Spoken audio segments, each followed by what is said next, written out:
Hey guys, Gathering the Magic back again, and this just dropped in Discord. The Rebellion is coming, so it's information on the new Rebellion set that is going to release soon. So I wanted to get this out to you as soon as I could, so I am reading this for the first time along with everyone else. So let's get started.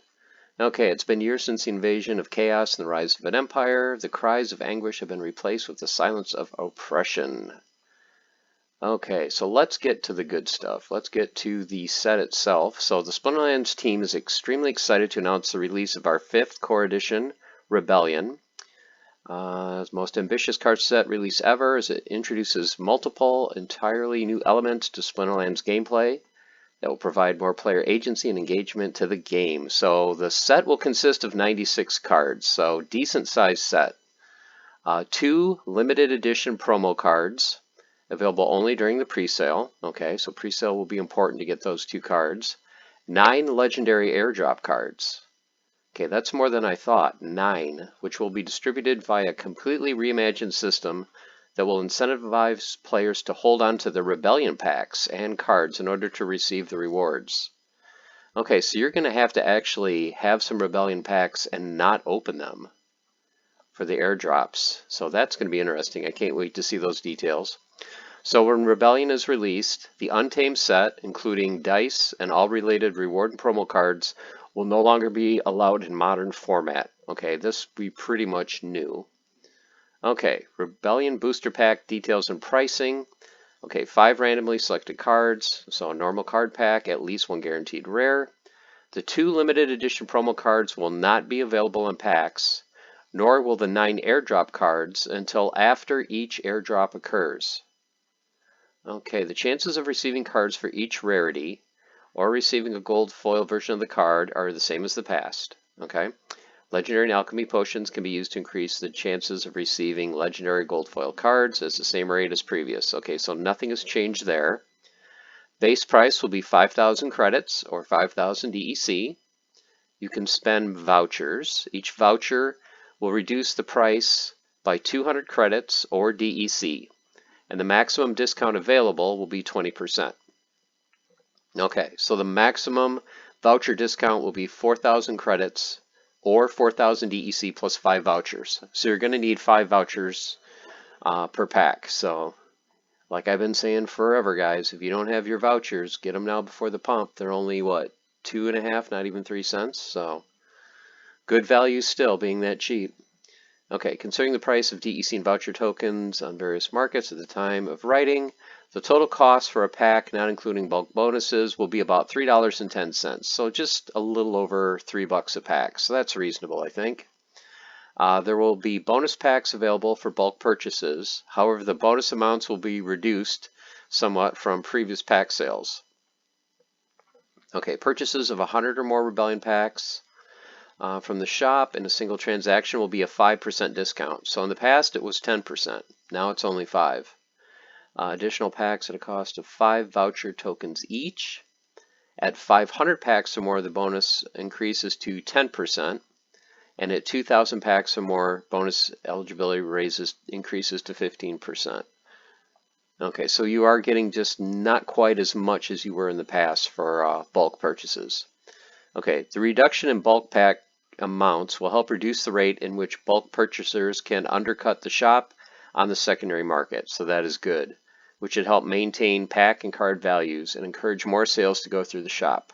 This should ultimately benefit both the company and the players through the proposed revenue split on Rebellion pack purchases with the DAO. Okay, I really like that. You are still getting a little bit of a bonus for multiple, large purchases, but not as much in the past. And I do like that idea that it's going to help maintain card and pack prices going forward. All right, so the pre-sale.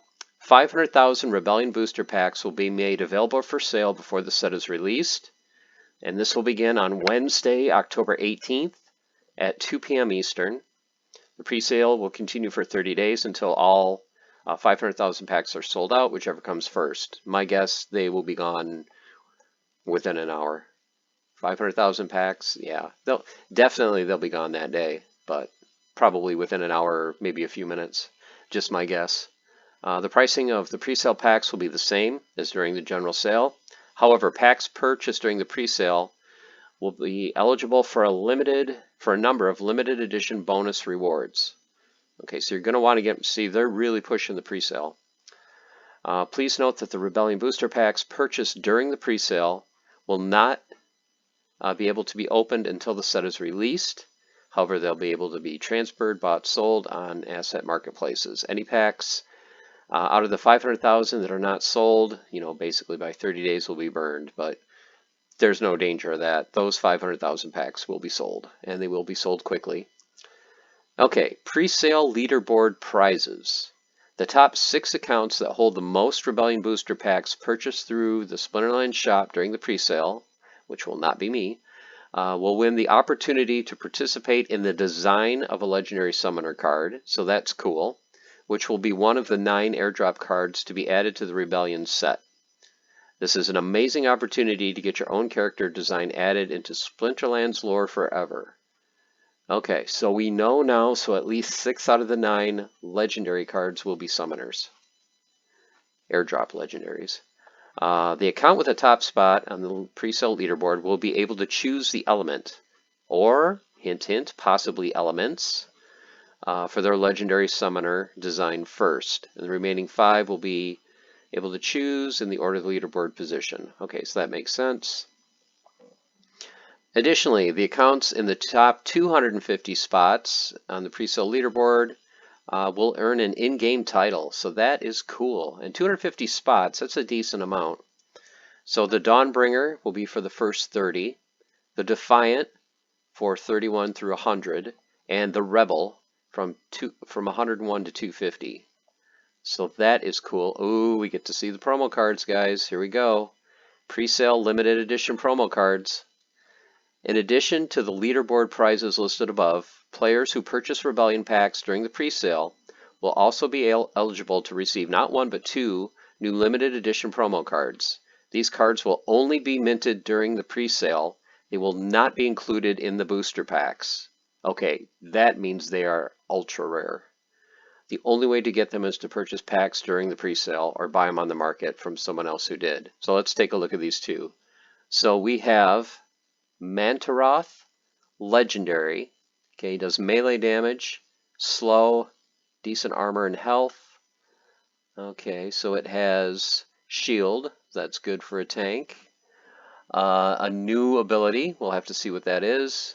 True Strike, repair. So he could repair himself.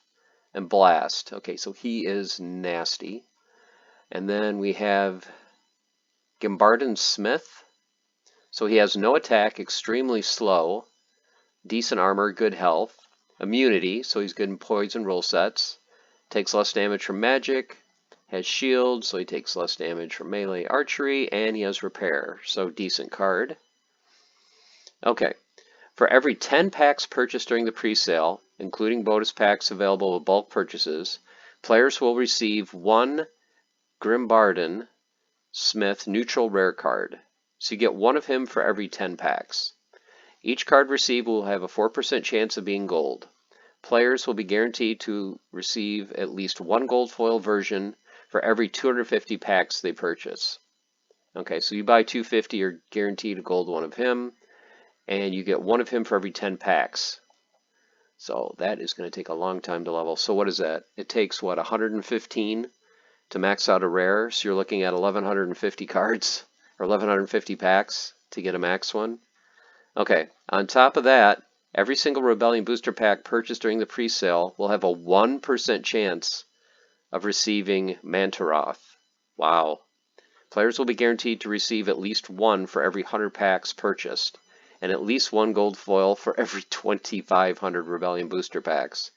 Each Mantaroth card will also have a 4% chance of being gold foil version of the card. So this guy is going to be super, super rare.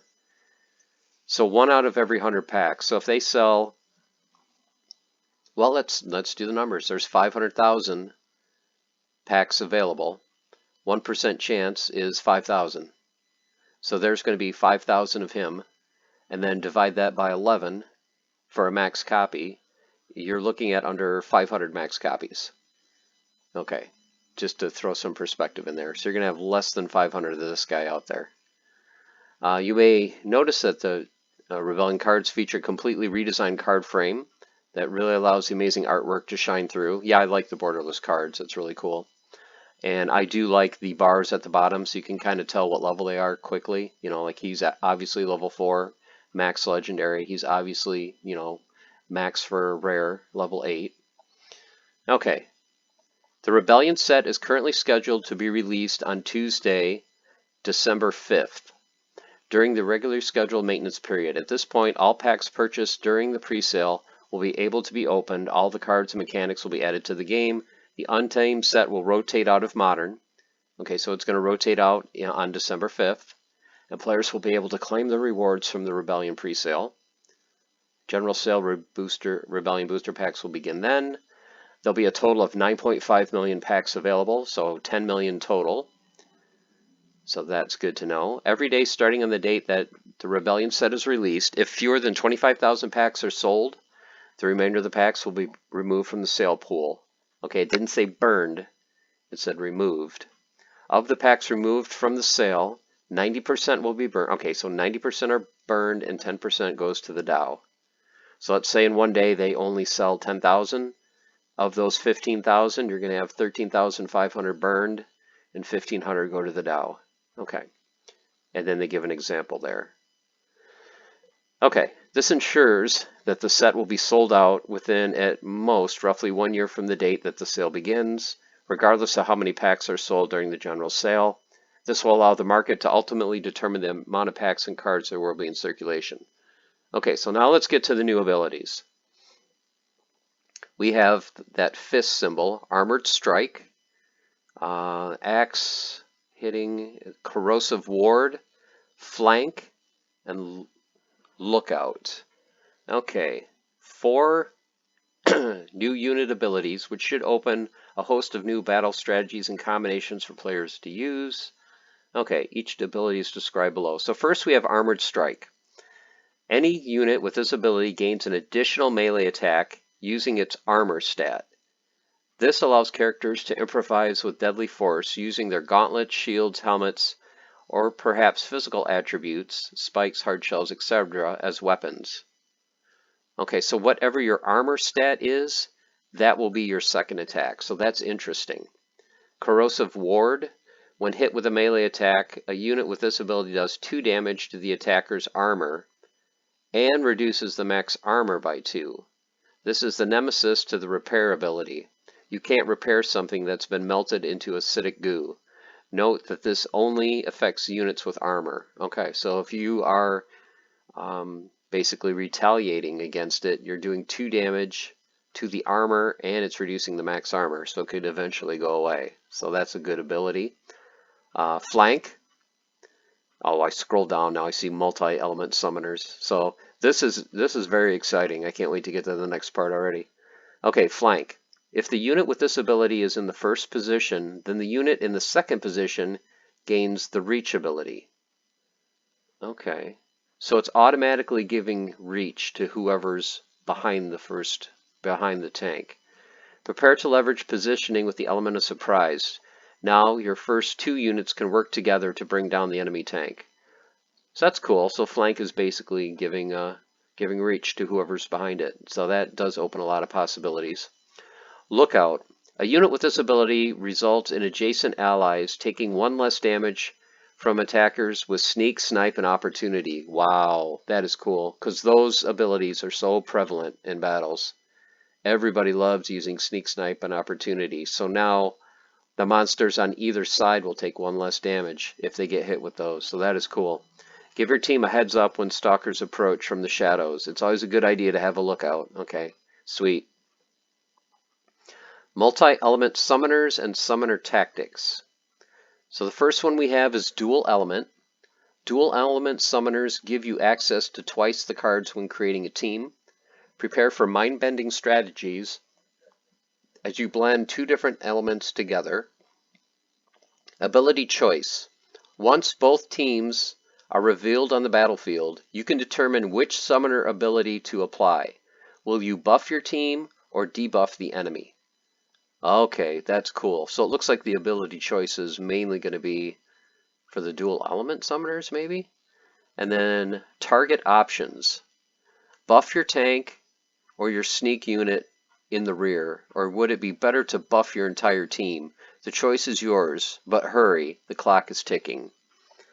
Okay, while the new Rebellion unit abilities will bring some exciting new gameplay into the Splinterlands arena, it's the new summoner mechanics where Rebellion set will truly shines. The Rebellion set will feature 5 rare summoners, 1 legendary dragon or summoner, in addition to the 6 legendary summoners designed by the top 6 pack purchasers during the presale. Okay, so you're going to have basically 12 new summoners in Rebellion, so that's very exciting. And I love the fact that they're staying with rare summoners to make them more able to be pulled from packs, so that's really cool. Okay, we're planning for some, but not necessarily all the summoners in the set to be dual element, meaning that they can summon cards from 2 of the 5 basic Splinterlands elements together in the same team, plus neutral cards as always. Dragon summoners in the set will not be dual element beyond their normal ability to summon both dragon as well as cards from another single element. Okay, these new dual element summoners will typically come with a higher mana cost. That makes sense. So players will need to decide whether or not it's worth spending the extra mana to have a larger card pool available to draw from. In battles with very restrictive rule sets, dual element summoners may be a no-brainer. But in more open rule sets, it may be better to have extra mana available for the rest of the team. It's up to you to decide. Okay, I like that.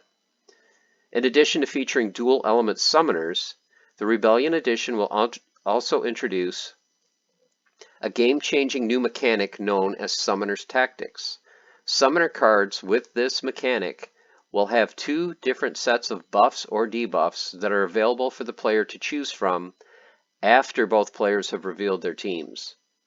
Okay, so it kind of reminds me of what they've talked about in the past about kind of like introducing a early version of spells where once you set your teams, then you can make changes before the battle starts.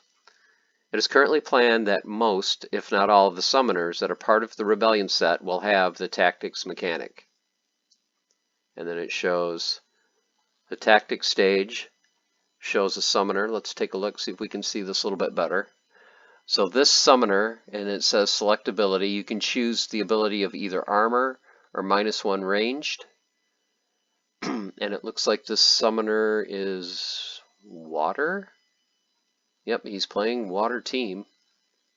So that is cool. He is level 4. Thing is, I don't see how much he costs. Okay, for example, a summoner could have a choice of giving a single target the shield ability. Okay, so that's single target. Or giving an entire team -1 ranged. After both players have revealed their teams, players who chose a summoner with tactics choices will see both teams laid out on the battlefield and will have an additional minute where they can choose which tactic they want to use. That is cool. Alright, hopefully you can see just from this one example how vast the possibilities of this new mechanic are, and how much this will completely change the dynamics of Splinterlands battles. This new mechanic will only be available when using the new Rebellion summoners for now, so you want to make sure you have them ready for battle in your collection. Okay, for those of you thinking the new summoners will make all the existing summoners obsolete, rest assured that we'll do the best to make sure that the ability choices and mana costs of the new summoners are balanced in such a way that the older summoners will still be competitive. Okay, so that's going to be a fine line, so they're going to have to really work on that, but I trust that they'll get that right. Okay, some of you may also note that this new mechanic seems similar to what we've been planning for the item and spell cards that will eventually be produced through the Secret of Praetoria land expansion, and you would be correct. The same system of making choices post-team reveal is planned to be used for item and spell cards in the future, and this new Summoner Tactics mechanic will give players an early taste of what items and spells will be like and how they will completely redefine the way Splinterlands battles are played.